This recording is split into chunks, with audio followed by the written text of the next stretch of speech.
We're talking about the business of the Beatles, and this to me is fascinating. When they break up, all right, and who knows who broke? Everyone has a theory. I know. Who broke it up? John. McCartney, named the most evil singers of Hollywood's history. He's a bastard, the worst kind of traitor. I swear to God, if I ever had the chance, I'd stab him to death. Those were the furious words Paul McCartney exclaimed in a shocking interview. In August 2025, when he fiercely criticized the singers he considered the most vile in Hollywood history. One of the most shocking revelations was the story of a star who not only deceived others in music contracts, but also pushed his colleagues into serious legal troubles. Some even destroyed the very careers their groups had painstakingly built, all because of an obsession with a woman. So, who are these villains? McCartney condemned. Do these legends truly deserve the fame they once had? Let's begin with the first name on the list of people McCartney hated the most. Jerry Lee Lewis. Music, Jerry Lee Lewis, the unforgettable scandal of marrying his 13-year-old cousin. Jerry Lee Lewis, rock and roll, while rock and roll legend once idolized by many, including Paul McCartney, saw all of McCartney's admiration collapse when he became entangled in an unforgivable scandal marrying his 13-year-old cousin Myra Gale Brown in 1958. For McCartney, this scandal didn't just shatter the image of a music idol. It forced him to confront a terrible truth that someone like Lewis could continue to be celebrated while committing such vile and perverse acts. When Myra was only 13, she was the daughter of one of Lewis's close friends, and despite the enormous gap in age and morality, Lewis still chose to marry her. What was even more shocking was that Myra's family, particularly her father, completely agreed to the marriage, even encouraging it for the wealth and financial security Lewis promised. Myra's father, a poor man, saw their relationship as an opportunity to get rich. Lewis not only promised to care for the family, but pledged a staggering sum of $100,000 for Myra's household. At that time, this was an astronomical figure, and Myra's family was willing to overlook all moral concerns in exchange for financial benefit. For McCartney, who had always believed in music's values and loyalty, it was a devastating and disheartening revelation. And yet, when the marriage came to light, not only did Myra's family remain silent, but the media, and most shockingly, the music industry chose to ignore it. This enraged McCartney even more. He couldn't believe that someone like Jerry Lee Lewis, who had done something so inhumane, could still be hailed as a legend. In an interview, McCartney couldn't hold back his fury. How can a great artist like that do anything so unacceptable and still be celebrated? To him, it felt as if the entire music industry had turned its back on the basic values he once believed in. But it wasn't only the marriage itself. Lewis's behavior throughout the relationship with Myra made McCartney even more repulsed. According to industry insiders, Lewis not only had disturbing tendencies, but also displayed violent, controlling behavior during the marriage. He frequently abused. Myra demanded absolute obedience and surrounded their lives with alcohol and drugs. His late-night debauched parties disgusted McCartney and convinced him that fame and music could easily be exploited to manipulate and harm others. What deepened McCartney's disappointment was the silence of the music industry. Lewis was still treated as a legend, not only within music circles, but by the public. How could a man with such depraved, immoral actions still be revered as an icon?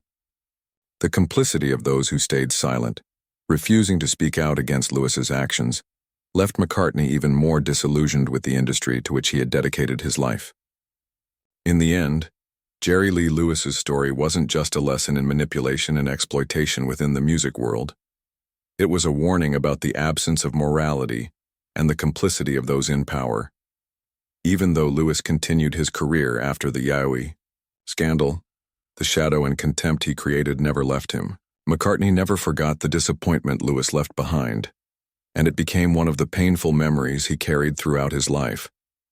After confronting the disgraceful actions of Jerry Lee Lewis, McCartney went on to share more painful truths about those who betrayed him.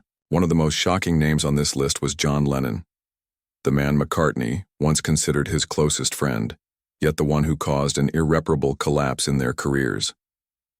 John Lennon, the true reason the Beatles broke up in tears. On April 10, 1970, Paul McCartney stood before a sea of reporters' flashbulbs flashing relentlessly, and announced a decision no one could believe: he was officially leaving the Beatles. You might think the breakup of this legendary band was simply due to musical disagreements or financial issues, right?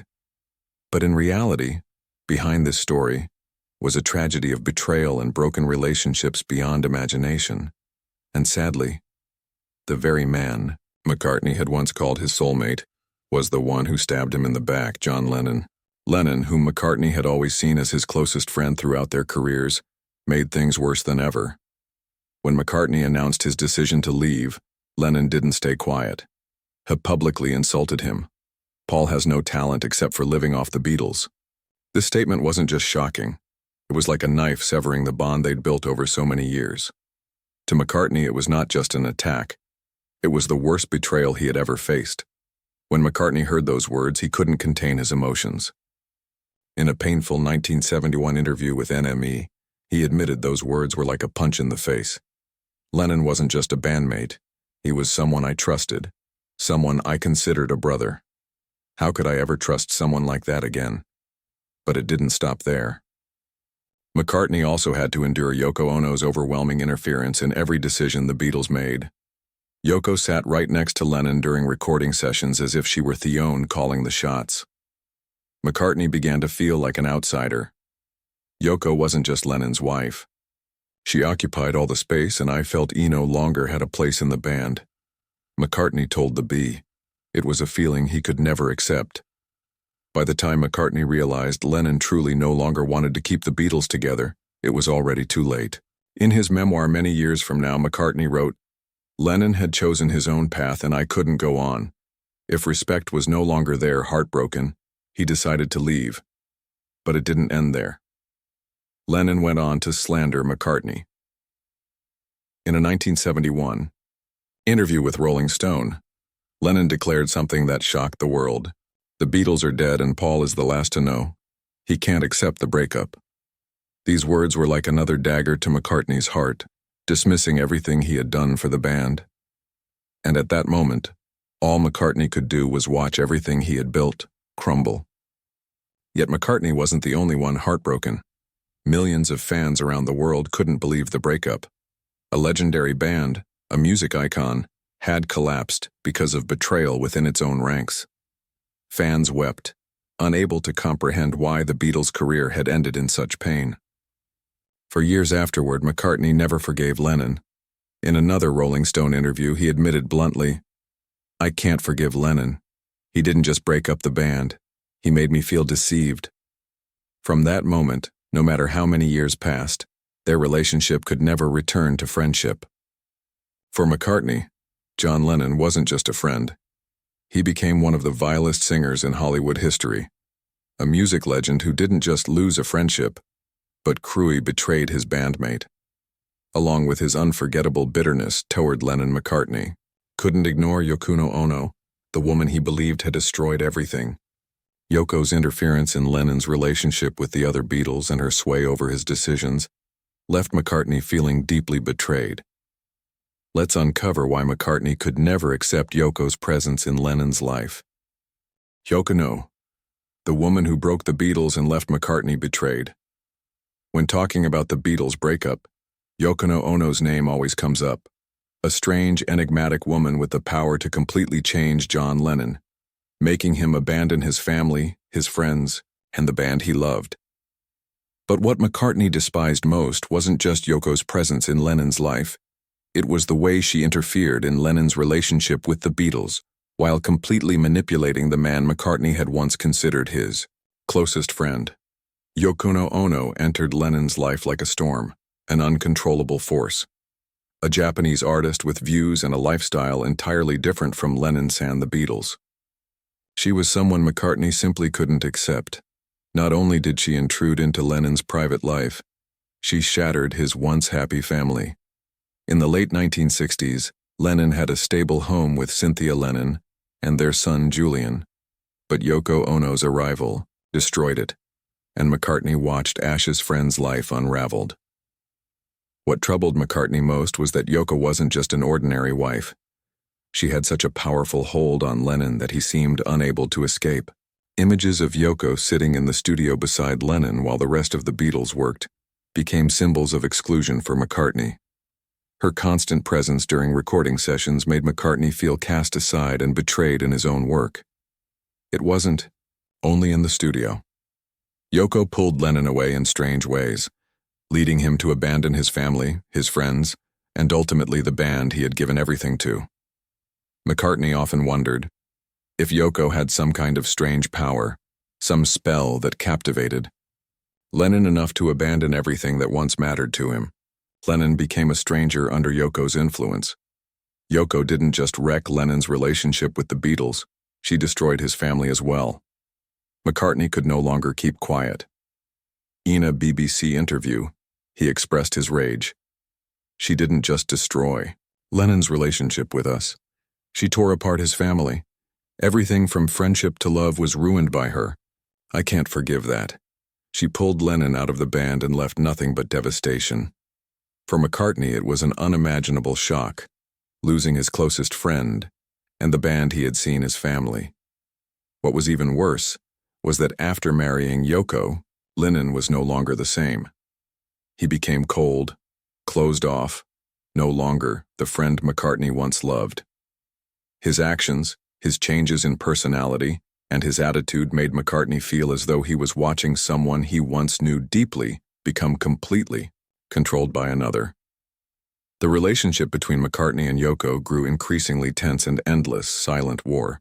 McCartney felt as though he had been pushed out of the very world he had spent his life building. His friendship, his career, and his love for music seemed ripped apart by Yoko Ono's presence. Yoko wasn't just the one who made McCartney feel betrayed. She became a symbol of manipulation in music, a reminder that the world he once thought safe for genuine friendships was anything but. And when Yoko fully took hold of Lennon, the Beatles' golden era officially ended. This destruction not only wounded McCartney deeply, but also forced him to reflect on the values he'd once treasured throughout his career. From the pain caused by Yoko Ono, McCartney turned his anger toward another name in the music industry, Mick Jagger. Their relationship wasn't just musical rivalry, it was filled with open conflict and attacks. Jagger's arrogance and words left McCartney feeling insulted and slandered. MC Jagger, the arrogant man who constantly put down the Beatles to elevate himself. MC Jagger wasn't just famous for his electrifying stage presence. He was also known for schemes and arrogance that kept him in the spotlight. But for Paul McCartney, Jagger wasn't only a star, he was one of the vilest singers in Hollywood history. And do you know why? Simply because he constantly sought to use his fame to drag the Beatles down, enriching himself while belittling his peers. In 1969, in an interview with The Guardian, Jagger boldly declared, "The Beatles are the past. We are the future of music." The statement didn't just shatter McCartney's pride, it was a slap in the face to the entire band. And that was only the beginning of the humiliating music war Jagger staged. Beyond insulting remarks and interviews, Jagger cleverly used the press to exaggerate tensions between the two groups, positioning the Rolling Stones as modern trendsetters while framing the Beatles as outdated and uninspired. By 1997, when the Beatles officially broke up, Jagger didn't miss the chance to mock them.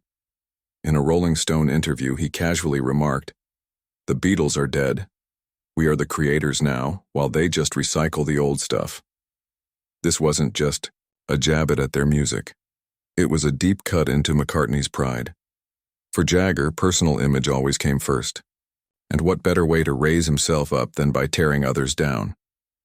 Yet Jagger's tricks weren't limited to words. He employed psychological strategies to intensify the division between the Rolling Stones and the Beatles. When McCartney left the band, Jagger immediately capitalized, framing it as proof of what he called the Beatles' failure. In the years that followed, Jagger and the Stones repeatedly claimed that the Beatles broke up because they lacked creativity and couldn't evolve. They spread rumors and exaggerated internal conflicts, convincing the public that the Beatles were outdated and incapable of producing anything new. But Jagger's ruthlessness didn't end there. He pushed the narrative further, fueling a psychological war in the public eye and exploiting the Beatles' downfall to cement his own position.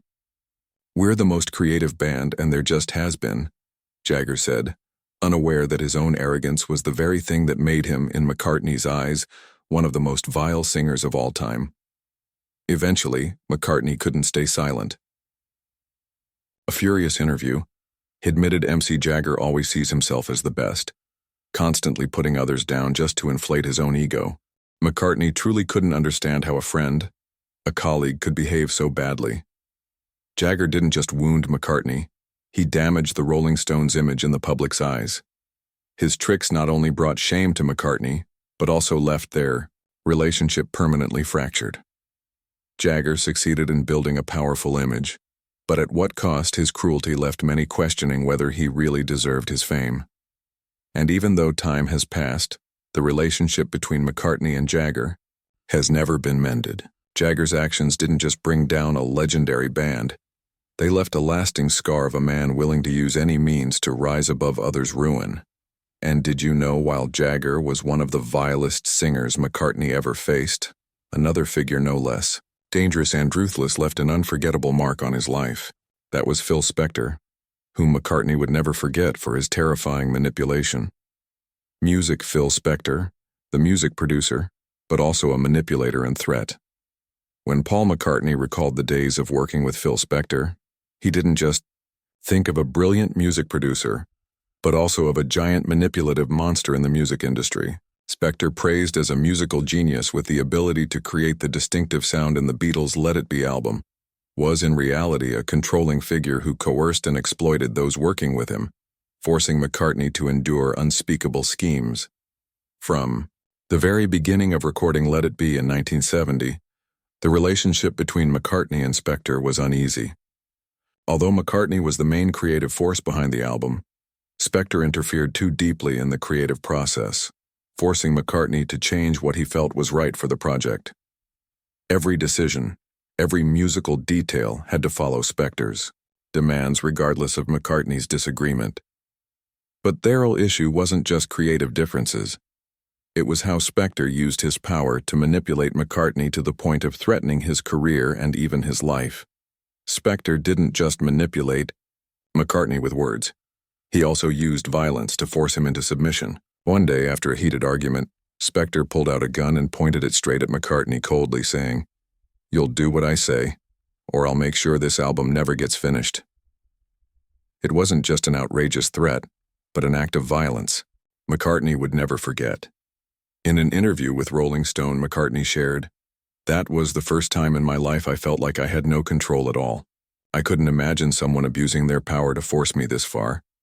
It's hard to imagine that someone McCartney once saw as a colleague could act so vilely." Spector not only took advantage of McCartney's vulnerability in his relationship with the other Beatles, but also forced him to accept unfair contractual conditions. Spector demanded McCartney sign with him. Otherwise, the album would never be released. Financially, Spector coerced McCartney into sharing a large portion of the profits from Let It Be, nearly $500,000, which McCartney felt was completely unjust, especially after enduring Spector's absolute manipulation in the studio. But Spector's vile tactics didn't stop at work. He even exploited McCartney's family relationships to add pressure. After McCartney refused one of Spector's demands, Spector allegedly sent indirect threats to his family, particularly his wife Linda McCartney. Reports say Spector made threatening calls and sent letters leaving McCartney fearful not only for his career, but also for the safety of his loved ones. Spector's actions caused McCartney to suffer not only financial losses, but also deep psychological scars. With all the manipulation, threats, and disgraceful acts, McCartney wasn't just a victim in the power games of the music industry. He was betrayed and forced beyond his limits by someone he once considered a partner. For all these reasons, McCartney did not hesitate to call Spector one of the most